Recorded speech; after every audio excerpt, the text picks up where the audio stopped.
RFI.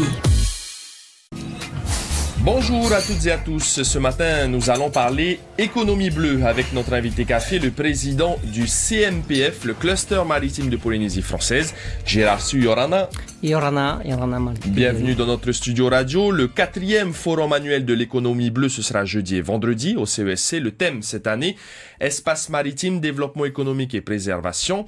Avant de parler en détail de ce thème et des 4 tables rondes que vous mettrez en place, revenons d'abord sur les 2 précédentes éditions du forum qui étaient consacrées à la formation au métier du secteur de l'économie bleue ou encore aux infrastructures maritimes. Rapidement, Gérard Siou, est-ce qu'aujourd'hui, des projets concrets ont vu le jour à l'issue de ces forums? Oui, Marie-Curie.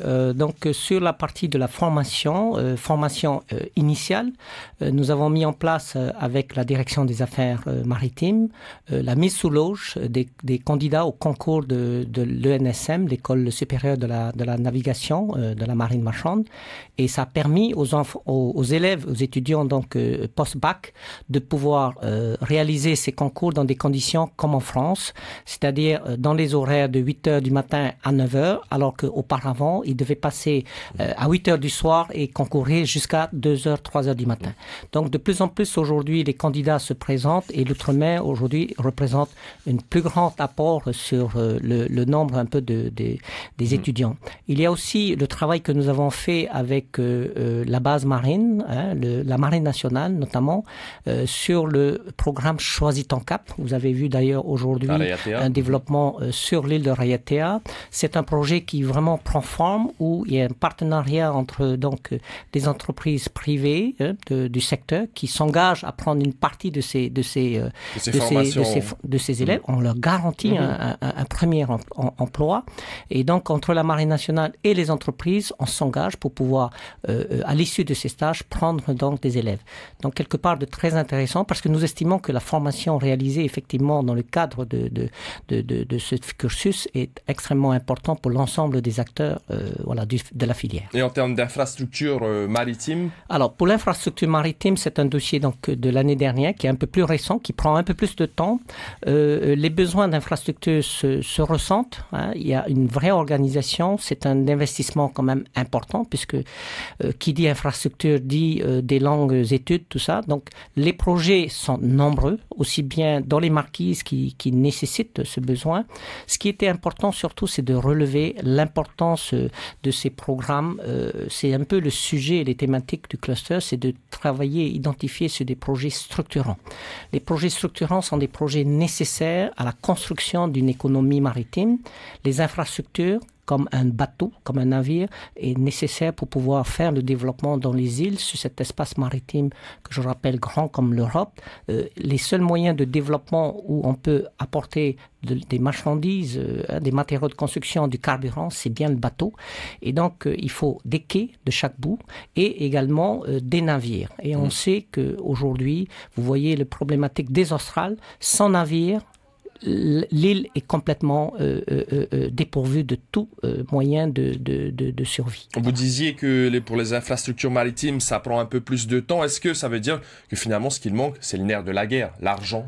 L'argent, les promoteurs et tout ce qui s'agit un peu, quand on parle des domaines maritimes, c'est toujours très complexe parce qu'il s'agit de allouer un espace pour une activité. Donc les riverains, les communes, le pays sont toujours, disons, impliqués, et il s'agit d'infrastructures où ça a un impact quand même sur l'environnement. Donc les études d'impact sont nécessaires, donc assez coûteux et longs.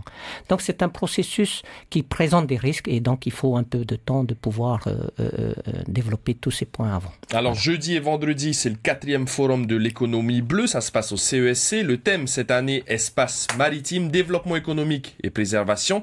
L'économie bleue, Gérard Siou, c'est un enjeu majeur pour la Polynésie dans les années à venir, avec un formidable potentiel. Mais aujourd'hui, ce qui pose problème, entre autres, c'est l'organisation de la gouvernance. Par quoi doit-on commencer pour rendre cette organisation plus efficace? Alors, dans cet espace, comme tu dis, aussi important, 5,5 millions de kilomètres carrés sur une population et une infrastructure, des équipements limités, on a un grand besoin, effectivement, d'organiser les privés et les publics pour pouvoir gérer cet espace. Mais on a défini 4 thématiques. Celui de la, comment dirais-je, de tout le dispositif légal, tous les outils juridiques dont dispose un peu le secteur. C'est un peu un état des lieux pour voir qu'est-ce que nous disposons. C'est la première table ronde, celle-ci. Oui, c'est la première table ronde. Oui, c'est sur une journée, c'est sur une matinée. Donc, on va plancher donc sur les outils juridiques. Qu'est-ce qu'ils disposent? Vous savez que ici en Polynésie, les 300 mètres, c'est compétence de la mairie municipale. Au-delà, c'est le pays, et il y a également l'État qui est en charge de toute la partie surveillance et sécurité maritime. Donc il y a trop d'institutions? Non, c'est pas trop. C'est que c'est un espace complexe. Hein, c'est un espace où même l'environnement, le ministère de l'Environnement est impliqué. L'ensemble des ministères, et aujourd'hui le dispositif légal n'est pas encore mis en place. C'est un peu ce qui nécessite un peu, je dirais, ce travail. Non seulement l'aspect légal des outils juridiques, mais également les aspects de gouvernance, d'organisation de tous les métiers. Il y a beaucoup de nouveaux métiers qui se sont greffés sur cette activité. Le nombre de prestataires touristiques s'accroît chaque jour. Dans certaines îles, la pression sur le lagon est très importante, hein, aussi bien pour ceux qui veulent préserver, ceux qui veulent découvrir ces espaces, ceux qui veulent l'exploiter. Donc, ça crée beaucoup de tensions dans les espaces maritimes. Donc, il y a une vraie nécessité de mettre un peu les acteurs privés et publics autour d'une table pour pouvoir un peu organiser tout cet espace maritime et prévoir un peu ce développement. Vous avez parlé des outils juridiques, et ensuite il y aura une table ronde consacrée notamment à la gestion locale participative. Oui, c'est important, et je crois ce qui s'est préparé sur Montréal, ou les projets intègres qui intègrent, je dirais, l'ensemble des différents acteurs, aussi bien de ceux qui sont au niveau terrestre que ceux qui sont au littoral et dans le lagon.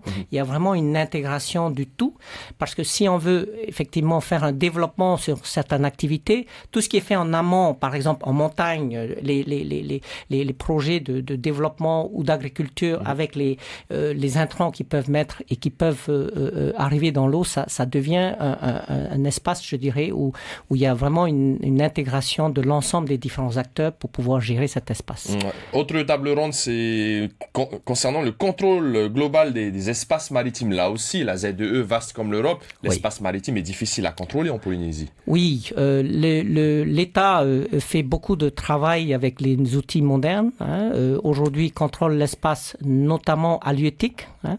Ils font aussi le contrôle des espaces lagonnais pour la partie sécurité et navigation. Les moyens de surveillance sont suffisants, selon vous?